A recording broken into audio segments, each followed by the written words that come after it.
Bitcoin, Ethereum, Solana, Dogecoin, helium, blockchain, पिछले लगभग 2-4 सालों में हर कोई बस इसी के बारे में बातें कर रहा है। कुछ साल पहले तक एक बिटकॉइन की कीमत थी 0 रुपए, शून्य, नथिंग। लेकिन कुछ ही साल में, साल 2021 के आते आते एक बिटकॉइन की कीमत हो गई करीब 65,000 $। इंडियन में बोले तो करीब 50 लाख इंडियन रुपए का एक बिटकॉइन। 2010 में लैज़लो हानिए नाम के इस इंसान ने 10,000 बिटकॉइन देकर 2 पिज्जा खरीदा था। So how did you actually buy a pizza?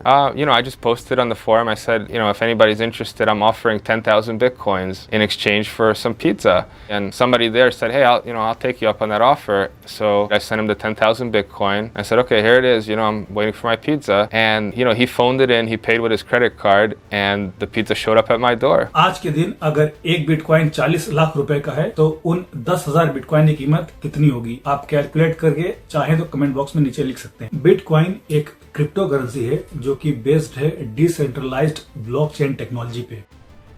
अरे कहना क्या चाहते हो? Exactly bitcoin, crypto currency, blockchain आखिर है क्या मतलब है इन सब शब्दों का, ये सब जानेंगे आज की इस वीडियो में। आज की इस वीडियो में मैं बात करूंगा क्रिप्टो करेंसीज के बारे में। क्रिप्टो करेंसीज क्या होती है, कैसे एग्जिस्टेंस में आई, क्या काम है इनका, ब्लॉकचेन क्या है जिसपे ये क्रिप्टो करेंसीज एग्जिस्ट करती हैं, बिटकॉइन और अल्ट कॉइन में क्या फर्क है, क्रिप्टो कॉइन और क्रिप्टो टोकन में क्या फर्क है, वगैरह वगैरह। हो सकता है कि ये वीडियो थोड़ी लंबी हो जाए, लेकिन अगर आप क्रिप्टो करेंसीज की दुनिया में एकदम नए हैं या फिर आपको क्रिप्टो से रिलेटेड कोई भी जानकारी नहीं है तो ये वीडियो आप एंड तक देखें। ये वीडियो एंड तक देखने के बाद आपके लिए सारी चीजें एकदम क्लियर हो जाएंगी, जैसे कि क्रिप्टो करेंसीज क्या है, बिटकॉइन क्या है, अल्ट कॉइन क्या होता है, क्रिप्टो टोकन क्या होता है और क्रिप्टो कॉइन्स में क्या फर्क है। ये सारी चीजें आप एकदम अच्छे समझ पाएंगे क्योंकि इस वीडियो में मैं बहुत ही सिंपल और बहुत ही आसान भाषा का यूज करने वाला हूं, ताकि अगर आपको क्रिप्टो के बारे में जरा भी नॉलेज नहीं है तो भी आप ये वीडियो अच्छे से समझ पाएंगे। तो चलिए शुरू करते हैं। पैसा हम सब ने देखा है, यूज किया है, लेकिन पैसा, मनी, रुपया, करेंसीज, ये सब होता क्या है? पैसा एक्चुअली रिप्रेजेंट करता है वैल्यू को। लोग वैल्यू को पैसे के बदले एक्सचेंज करते हैं। एग्जाम्पल के लिए, अगर मैं आपके लिए कोई काम करता हूँ तो उस काम से मैं आपके लिए कोई वैल्यू ऐड करता हूँ और आप बदले में मुझे कुछ पैसे देते हैं। फिर वही पैसा मैं यूज करता हूँ किसी और से कुछ और ट्रेड करने के लिए जो मेरे लिए वैल्यू रखता हो। एग्जाम्पल के तौर पर उस पैसे से खरीदा गया एक टाइम का लंच। ये हमारे और आपके बीच जो वैल्यूज का आदान प्रदान या फिर लेन देन हुआ, ये सदियों से कई सारे फॉर्म्स में एग्जिस्ट करता आ रहा है। आदि काल से ही लोग वैल्यूज को रिप्रेजेंट करने के लिए कई सारी चीजों का यूज करते थे, जैसे कि नमक, गेहूं, मोती, शेल, सिल्वर, गोल्ड या फिर कुछ और। लेकिन किसी चीज को वैल्यूएबल मानने के लिए उस चीज की खुद की वैल्यू होना भी जरूरी है और साथ ही साथ आपको या फिर सामने वालों को यकीन हो कि ये चीज फ्यूचर में भी वैल्यूएबल रहेगी। पैसों से लेकर बिटकॉइन तक के कॉन्सेप्ट को समझने के लिए एकदम शुरू से शुरू करते हैं। स्टेज 1, सिविलाइजेशन या मानव सभ्यता के शुरुआत में मनी या फिर पैसों का कोई कॉन्सेप्ट था ही नहीं। उस जमाने में जब किसी को कुछ खरीदना होता था तो लोग एक चीज से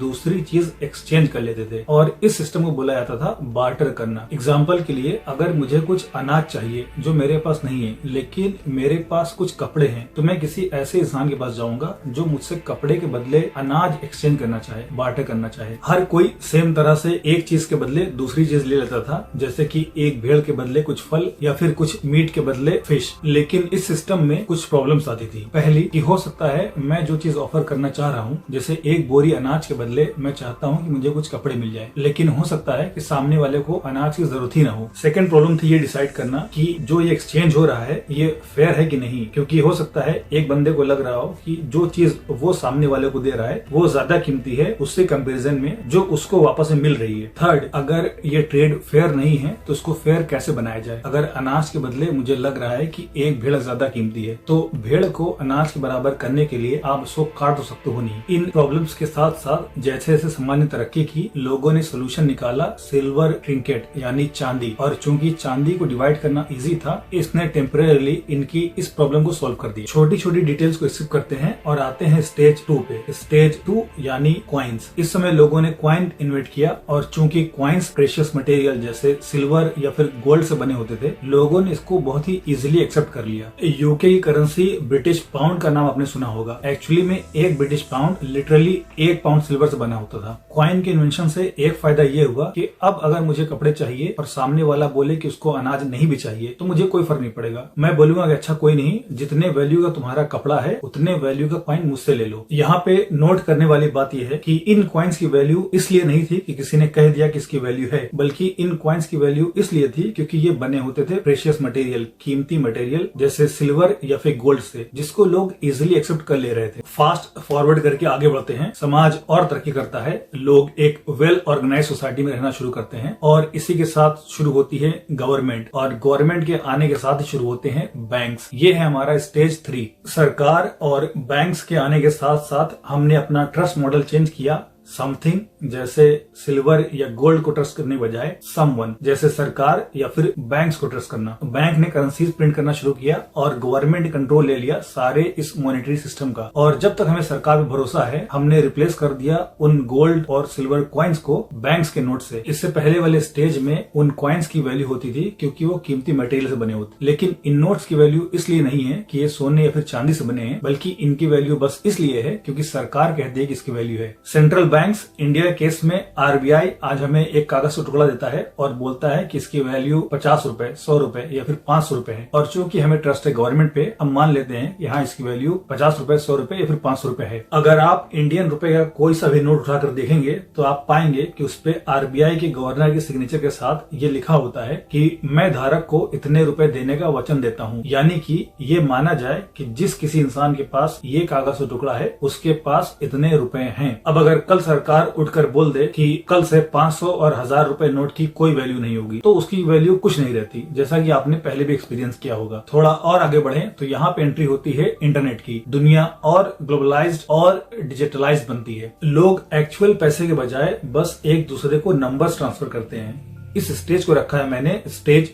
4 पे। इस स्टेज में आपको पैसे दिखते ही नहीं है, दिखते हैं तो बस नंबर्स। जब भी आप ऑनलाइन शॉपिंग करते हैं तो आपके मोबाइल से, जो कि ऑब्वियसली कनेक्टेड होता है आपके बैंक से, उधर से कुछ नंबर्स माइनस हो जाते हैं और जिनको आप भेज रहे होते हैं उधर प्लस। भेज आप पैसे रहे होते हैं, लेकिन ना पैसे आप देखते हैं ना सामने वाले को मिलते हैं तो बस नंबर्स। लेकिन इस सिस्टम में भी 2 बड़ी प्रॉब्लम्स हैं। पहली, जब भी आप किसी दूसरे को पैसे ट्रांसफर करते हैं, बैंक आपसे कुछ पैसे चार्ज करता है कमीशन के तौर पे, और ये कमीशन का अमाउंट और ज्यादा बढ़ जाता है जब आप पैसे इंटरनेशनली ट्रांसफर करते हैं। सेकंड, इस सिस्टम में हैकिंग या फिर डेटा डैमेज का खतरा हमेशा बना रहता है। इस पूरे बैकग्राउंड को शुरू से समझाने का मेन रीजन ये था ताकि आप ब्लॉकचेन और क्रिप्टो करेंसीज वाले स्टेज तक आने से पहले सारा बैकग्राउंड अच्छे से समझ जाएं। अब हम आ गए हैं स्टेज 5 पे। स्टेज 5 यानी सबसे ज्यादा कन्वीनियंट और सबसे ज्यादा सिक्योर्ड ट्रांजैक्शन स्टेज पे। जब भी आप रुपए, डॉलर या फिर किसी भी करेंसीज के बारे में सोचते हैं तो आपके मन में कुछ ऐसी पिक्चर्स आती है। जब आप बिटकॉइन, डॉज कॉइन या फिर किसी और क्रिप्टो करेंसीज के बारे में सोचते हैं तो आपके मन में कुछ ऐसी पिक्चर्स आती होंगी कि नाम से कॉइन्स या फिर करेंसीज लग रही हैं तो छूने में ऐसी होगी या फिर देखने में ऐसी होगी। लेकिन ऐसा बिल्कुल भी नहीं है। बिटकॉइन, इथेरियम, सोलाना, हीलियम और बाकी सारी क्रिप्टो करेंसीज 100% वर्चुअल हैं, यानी कि ना इनको छुआ जा सकता है ना ही फील किया जा सकता है। मतलब ये फिजिकल फॉर्म में एग्जिस्ट भी नहीं करती, इसलिए इनको वर्चुअल करेंसीज बोलते हैं। अब ये क्रिप्टो करेंसीज काम वैसे ही करती हैं जैसे बाकी करेंसीज करती हैं। इनको भी इधर से एक अकाउंट से दूसरे अकाउंट में भेजा जा सकता है। बैंक्स की जगह इनमें वॉलेट होता है और बैंक अकाउंट नंबर की जगह इनमें वॉलेट आईडी या फिर वॉलेट एड्रेस होता है। लेकिन जैसे यूएस डॉलर को यूएस फेडरल बैंक और इंडियन रुपए को आरबीआई यानी reserve bank of India control करता है, उस तरह क्रिप्टो करेंसीज को कोई एक सेंट्रलाइज्ड इंस्टीट्यूशंस जैसे बैंक कंट्रोल नहीं करता। इसलिए क्रिप्टो करेंसीज को डिसेंट्रलाइज्ड करेंसीज बोलते हैं। जब भी आप या फिर दुनिया में कहीं और बैठे इंसान कोई ट्रांजैक्शन करता है तो ये सब एक लेजर में रिकॉर्ड होता जाता है, जिसको उस नेटवर्क से कनेक्टेड कोई भी बंदा वेरीफाई कर सकता है। इसलिए क्रिप्टो करेंसीज को ज्यादा ट्रांसपेरेंट और ज्यादा ट्रस्टेबल भी माना जाता है। ये लेजर सेव होता है ब्लॉकचेन टेक्नोलॉजी से, जिसकी बात करूंगा मैं मैं आगे इस वीडियो में। एक बार फिर से वापस आते हैं बिटकॉइन पे, जिसकी बात मैंने करी थी वीडियो के एकदम शुरू में। बिटकॉइन दुनिया की सबसे पहली, सबसे फेमस और सबसे वैल्यूएबल क्रिप्टो करेंसी है। ये वर्ड बिटकॉइन सबसे पहले यूज हुआ था आज से करीब 15 साल पहले 2008 में पब्लिश हुए इस व्हाइट पेपर में, जो कि पब्लिश किया गया था सटोशी नाकामोटो नाम के एक शख्स के द्वारा। नाम सुनने में जापानीज लगता है, लेकिन ये इंसान कौन है? इंसान है या फिर एक टीम है या फिर कोई और है, ये आज तक किसी को नहीं मालूम पड़ा। ये एक गुमनाम नाम है। ये व्हाइट पेपर आप सिंपल गूगल करके भी पढ़ सकते हैं और मैं इसका लिंक नीचे डिस्क्रिप्शन में भी डाल दूंगा अगर आपको और डिटेल में पढ़ना हो तो। हर एक क्रिप्टो करेंसी का अपना व्हाइट पेपर होता है जिसमें ये मेंशन होता है कि ये क्रिप्टो क्या है, बेस क्या है, इसका काम क्या है, वगैरह वगैरह। इस व्हाइट पेपर के शुरू में ही सटोशी नाकामोटो बताते हैं या बताती हैं, जो भी ये है, कि ये बिटकॉइन क्या है, और बिटकॉइन को एक्सप्लेन करते हुए लिखते हैं, a purely peer to peer version of electronic cash would allow online payment to be sent directly from one party to another without going through a financial institution. मतलब Bitcoin एक तरह का digital money है जिसको आप एक दूसरे को भेज सकते हो बिना किसी मिडिल मैन के, जैसे बिना किसी बैंक्स के, और जो कि पूरी तरह से सेंट्रलाइज्ड कंट्रोल से फ्री रहेगा, यानी कि ये डिसेंट्रलाइज करेंसी रहेगी। ये पूरा बिटकॉइन नेटवर्क सिक्योर होता है ब्लॉकचेन टेक्नोलॉजी से और उन इंडिविजुअल्स के द्वारा जिन्हें हम बोलते हैं माइनर्स। साथ ही साथ प्रूफ ऑफ वर्क मैकेनिज्म, जो कि इसको और सिक्योर बनाता है। इसकी मैं बात करूंगा आगे जब मैं आपको ब्लॉकचेन समझाऊंगा। इस टेक्नोलॉजी के कई सारे फायदे भी हैं, जिनमें की दो मेन है। पहला, जैसा कि मैंने पहले बताया, ये 100% वर्चुअल है, तो इसका नकली बना लेना या फिर छाप लेना या फिर गड्डी बना लेना या फिर गड्डी बना के घर में छुपा लेना, ये सब इम्पॉसिबल है। सेकंड, ये डिसेंट्रलाइज्ड है। मैं बार बार दो वर्ड्स का यूज कर रहा हूँ, सेंट्रलाइज्ड और डिसेंट्रलाइज्ड। सेंट्रलाइज्ड यानी वो चीजें जिसपे किसी इंस्टीट्यूशंस की अथॉरिटी हो, जैसे कि इंडियन रुपी जिसको कंट्रोल करता है आरबीआई, कितने छापने हैं, कितने के नोट छापने हैं, कब चालू करना है, कब बंद करना है, रुपए की वैल्यू कितनी रहेगी, कितने रुपए के नोट छापने होंगे, वगैरह वगैरह। डिसेंट्रलाइज में क्या होता है कि किसी एक इंस्टीट्यूशन के पास इसका कंट्रोल नहीं होता। जब एक यूजर किसी दूसरे यूजर को कॉइन ट्रांसफर करता है तो वो सारा डिटेल्स रिकॉर्ड होता रहता है एक चीज में जिसको हम बोलते हैं लेजर। लेजर को आप एक रजिस्टर या फिर एक कॉपी समझ सकते हैं जिसमें आप चीजें लिखते हैं, और उस नेटवर्क में जितने भी लोग कनेक्टेड होते हैं सब उसको देख सकते हैं कि किसको कब और कितने कॉइन्स ट्रांसफर किए गए। और जब भी एक यूजर दूसरी यूजर को कुछ कॉइन्स या फिर कुछ टोकन्स ट्रांसफर करता है तो वो पूरा नेटवर्क अपने आप अपडेट हो जाता है कि इतने कॉइन्स इधर से उधर गए। फॉर एग्जांपल 5 बिटकॉइन्स इधर से उधर भेजे गए। अब अगर कोई यूजर या फिर कोई हैकर ये चाहे कि वो इसको हैक कर ले और अपने आप को बहुत सारे या फिर कुछ कॉइन्स ट्रांसफर कर ले, तो बाकी बैंकिंग सिस्टम के मुकाबले यहाँ पे ये करना इम्पॉसिबल होगा, क्योंकि जैसे ही कोई बंदा करने की कोशिश करेगा उस नेटवर्क को पता चल जाएगा कि 99.9999 जो भी है ये लेजर कुछ और कह रहे हैं, लेकिन बस ये एक लेजर कुछ और कह रहा है। और ऐसा इसलिए क्योंकि क्रिप्टो करेंसीज आधारित होती हैं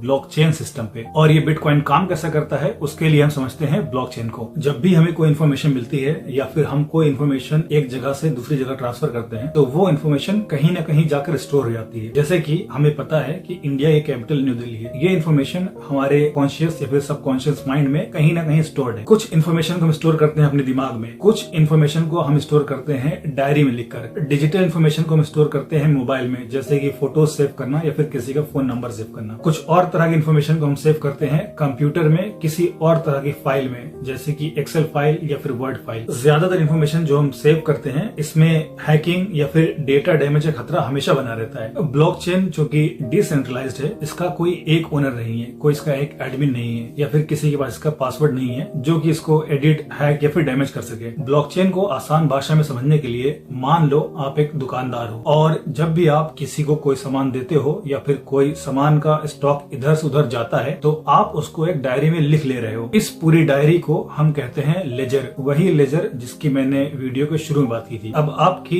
इस खाते वाली कॉपी की तरह ही है ब्लॉकचेन, जिसमें कुछ एडिशनल सिक्योरिटी फीचर्स लगे होते हैं। जैसे कि आप नाम से ही जान पा रहे होंगे, ये ब्लॉकचेन एक चेन है ब्लॉक्स का, जिसमें कई सारे ब्लॉक्स एक वर्चुअल चेन से जुड़े होते हैं जिसमें इंफॉर्मेशन स्टोर्ड होती है। हर एक ब्लॉक में मेनली 3 चीजें स्टोर्ड होती हैं। पहली डेटा, डेटा कई तरह का हो सकता है, वो डिपेंड करता है कि आप कौन सा ब्लॉकचेन यूज कर रहे हैं। Bitcoin blockchain, Ethereum blockchain, ERC-20 blockchain etcetera. Example के तौर पे बिटकॉइन ब्लॉक्स में ट्रांजैक्शन डिटेल्स सेव होती हैं, जैसे कि किसको कितने बिटकॉइंस कब भेजें। सेकंड इन्फॉर्मेशन है हैश। हैश को आप एक फिंगरप्रिंट से कंपेयर कर सकते हैं, यानी अंगूठे के निशान से कंपेयर कर सकते हैं, जो कि सबका यूनिक होता है। जब भी आप किसी तरह का ट्रांजैक्शन करते हैं तो एक हैश जनरेट होता है, जिसको अगर आपको वेरीफाई करना हो तो आपको बस चाहिए उस ब्लॉकचेन का स्मार्ट कॉन्ट्रैक्ट, जो कि पब्लिकली अवेलेबल होता है। अब अगर कोई भी ब्लॉक में कुछ चेंज करने की कोशिश करेगा तो हैश भी अपने आप चेंज हो जाएगा, इसलिए हैश बहुत इंपॉर्टेंट होता है। हर ब्लॉक का जो थर्ड एलिमेंट होता है वो होता है प्रीवियस ब्लॉक का हैश, यानी पहले वाले ब्लॉक का हैश उसके आगे वाले ब्लॉक में भी होगा, और इस वाले ब्लॉक का हैश आगे वाले ब्लॉक में, और इसी तरह ऐसे ही ये चलता जाएगा, जिससे एक वर्चुअल चेन बन जाती है। इस ब्लॉक ऑन चेन की वजह से इसका नाम पड़ता है ब्लॉकचेन, और यही वो चीज है जो ब्लॉकचेन को इतना सेफ और इतना सिक्योर बनाती है। एक एग्जांपल से समझाता हूँ। यहाँ मैंने 3 ब्लॉक्स का एक चेन सैंपल लिया हुआ है। हर ब्लॉक में खुद का हैश होने के साथ साथ पिछले वाले ब्लॉक का भी हैश है। पहला वाला ब्लॉक यूनिक होता है क्योंकि उसके पहले कोई और ब्लॉक नहीं हो सकता, और वो किसी और ब्लॉक का हैश कंटेन नहीं करता। इस ब्लॉक को हम बोलते हैं genesis block. Genesis actually Greek word है जिसका मतलब होता है बर्थ, ओरिजिन या फिर क्रिएशन। यहाँ पर अगर कोई सेकंड वाले हैश से कोई छेड़छाड़ करता है तो उसके साथ साथ थर्ड वाले ब्लॉक का हैश भी अपने आप चेंज हो जाएगा, और साथ ही साथ उसके सामने वाले सारे ब्लॉक्स का भी, और ये इनवैलिड हो जाएगा। मतलब एक ब्लॉक में चेंज सारे ब्लॉक्स को इनवैलिड कर देगा। यही नहीं, ब्लॉकचेन खुद को सिक्योर करने के लिए एक और मैकेनिज्म का यूज करता है जिसको बोलते हैं प्रूफ ऑफ वर्क। ये एक ऐसा मैकेनिज्म है जिसमें ब्लॉक्स के क्रिएशन को स्लो किया जाता है। बिटकॉइन के केस में एक प्रूफ ऑफ वर्क को कैलकुलेट करने में करीब 10 मिनट का टाइम लगता है, जिससे एक ब्लॉक ऐड हो सके, जो कि हैकिंग को लगभग इम्पॉसिबल बनाता है। क्योंकि अगर कोई एक ब्लॉक को डैमेज या चेंज करना चाहे तो उसको सारे ब्लॉक्स का प्रूफ ऑफ वर्क कैलकुलेट करना होगा। यानी अगर एक ब्लॉकचेन नेटवर्क में 1 करोड़ ब्लॉक्स हो तो सारे ब्लॉक्स को कैलकुलेट करने में आपको 10 करोड़ मिनट का टाइम लगेगा, यानी आपको टोटल 200 साल लगेंगे टोटल प्रूफ ऑफ वर्क को कैलकुलेट करने में। यही चीज को इम्पॉसिबल बना देती है। एक और चीज जो ब्लॉकचेन को काफी सिक्योर बनाती है वो है P2P यानी पीयर टू पीयर नेटवर्क। जब भी कोई नया यूजर इस नेटवर्क से जुड़ता है तो उसे भी उस पूरे ब्लॉकचेन की कॉपी मिलती है, और इसमें नोड्स और वोटिंग के थ्रू वेरिफिकेशन भी किया जा सकता है कि सब कुछ सही चल रहा है या नहीं, जिसको एक्सेप्ट किया जाता है एक कंसेंसस के थ्रू। अब तक की एक्सप्लेनेशन से आप जान गए होंगे कि एकदम क्लियर कट ट्रांसपेरेंट सिस्टम है, और यही वजह है कि बहुत ज्यादा लोग इसकी तरफ अट्रैक्ट होते जा रहे हैं। और न्यू टेक्नोलॉजी होने की वजह से बहुत से लोग इसको ट्रांजैक्शन का फ्यूचर भी मान रहे हैं। क्रिप्टो करेंसी शब्द निकल कर आता है वर्ड क्रिप्टोग्राफी से, जो कि क्रिप्टो करेंसी की एग्जिस्टेंस के लिए फंडामेंटल टेक्नोलॉजी का काम करता है। लेकिन ऐसा नहीं है कि इसके बस फायदे ही फायदे हैं। क्रिप्टो के बहुत सारे नुकसान भी हैं, जो कि मैं कवर करने वाला हूं कुछ ही सेकंड में। लेकिन अब तक इतने एक्सप्लेनेशन से आप ये जरूर जान गए होंगे कि आखिर क्या वजह है कि लोग इसमें इतना इंटरेस्ट दिखा रहे हैं और लोग क्यों इसमें इन्वेस्ट किए जा रहे हैं। आपने सुना होगा लोग बोलते थे रियल एस्टेट में पैसा डाल दो, म्यूचुअल फंड में पैसा डाल दो, और वहीं आज हर तरफ ये चर्चा हो रही है कि क्रिप्टो में पैसा डाल दो। एक्चुअली ऐसा हुआ भी है, काफी लोग क्रिप्टो में इन्वेस्ट करके लखपति करोड़पति तक बन गए हैं। लेकिन ये जितना अट्रैक्टिव है उतना रिस्की भी है। इन क्रिप्टो में इन्वेस्ट करने के बाद रोडपति बनने वाली कहानियां भी कई सारी हैं। टेरा लूना कॉइन का केस भी ऐसा ही है, जिसका एक कॉइन एक समय हुआ करता था करीब 20,000 रुपए का, जो एक दिन में गिरकर हो गया 0 रुपए का। क्रिप्टो एक्सचेंज FTX के पोस्टर बॉय सैम बैंकमैन-फ्राइड, जिनको जाना जाता है SBF के नाम से, इनका केस भी रिसेंट है। एक टाइम में इनकी नेटवर्थ थी करीब $26 बिलियन, लेकिन आज इन पे लॉन्ग टर्म से लेकर लाइफ टाइम के लिए जेल जाने का खतरा मंडरा रहा है। नेक्स्ट वीडियो में बात करूंगा इस केस के बारे में थोड़ा और डिटेल में, क्योंकि ये केस काफी इंटरेस्टिंग है। आज के समय में हम या आप जैसा इंसान अगर कोई क्रिप्टो करेंसी में इन्वेस्ट करना चाहे भी तो उसका सबसे पहला क्वेश्चन ये होगा किस क्रिप्टो करेंसी में इन्वेस्ट करें। इस वीडियो में मैंने बस एक क्रिप्टो करेंसी मेंशन किया है और वो है बिटकॉइन। लेकिन बिटकॉइन जैसी दुनिया भर में लाखों क्रिप्टो करेंसीज हैं। बिटकॉइन के बाद जो सबसे मोस्ट पॉपुलर क्रिप्टो करेंसी है वो है Ethereum. Solana, Cardano, Helium, Litecoin, इन जैसे और भी क्रिप्टो एसेट्स हैं जो थोड़े पॉपुलर हैं। हीलियम टोकन के बारे में मैंने एक वीडियो पहले ही बनाई हुई है, अगर आप उसमें इंटरेस्टेड हैं तो उसका लिंक मैं नीचे डिस्क्रिप्शन बॉक्स में डाल दूंगा, आप जाकर चेक कर सकते हैं। आपने एक और वर्ड सुना होगा अल्ट कॉइन। बिटकॉइन के अलावा जो भी क्रिप्टो करेंसीज, क्रिप्टो टोकन या फिर क्रिप्टो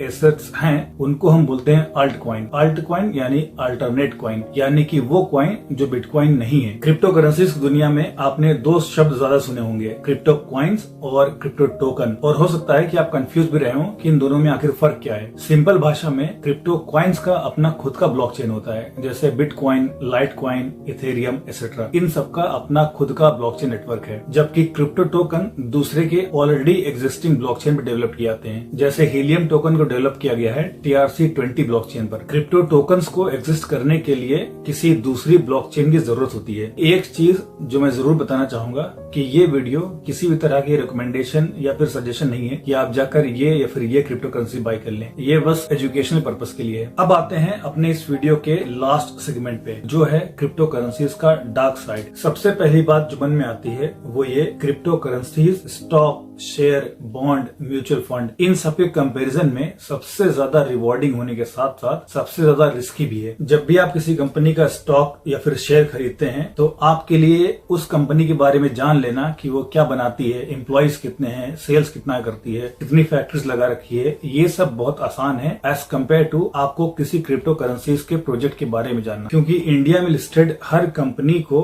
सेबी के नियम के मुताबिक अपनी अर्निंग के साथ साथ कंपनी में होने वाले किसी भी तरह के मेजर इवेंट, इन सबको पब्लिक करना होता है ताकि फ्रॉड को रोका जा सके। लेकिन क्रिप्टो करेंसी किसी प्रोजेक्ट के साथ ऐसा कोई बाउंडेशन नहीं है। क्रिप्टो करेंसीज के प्राइस बहुत ज्यादा डिपेंड करते हैं न्यूज पर भी। इलोन मस्क ने आज ट्वीट कर दिया तो एक दिन में डॉज कॉइन का प्राइस जमीन से आसमान पहुंच जाता है। सेकंड प्रॉब्लम यह है कि क्रिप्टो को अभी भी लगभग देशों में लीगल टेंडर नहीं माना। कुछ कंपनीज हैं जो क्रिप्टो में ट्रांजैक्शन अलाउ करती हैं या फिर अलाउ करती थी। जैसे Booking.com ने अनाउंस किया था कि वो क्रिप्टो एक्सेप्ट करेंगे। विकिपीडिया ने बोला था कि वो क्रिप्टो करेंसीज में डोनेशन एक्सेप्ट करेंगे। कुछ कंपनीज ऐसी भी हैं जैसे कि टेस्ला या फिर माइक्रोसॉफ्ट, जिन्होंने पहले तो बोला था वो क्रिप्टो में पेमेंट्स वगैरह एक्सेप्ट करेंगे, लेकिन बाद में उन्होंने मना कर दिया। लेकिन वहीं दूसरी ओर कुछ कंट्रीज ऐसी हैं जहां पे क्रिप्टो को फ्यूचर माना जाता है। यहां तक कि वहां के प्रेसिडेंट या फिर प्राइम मिनिस्टर तक भी क्रिप्टो को बढ़ावा देते हुए नजर आते हैं। ऐसी एक कंट्री है सेंट्रल अमेरिका में जिसका नाम है एल साल्वाडोर। Third issue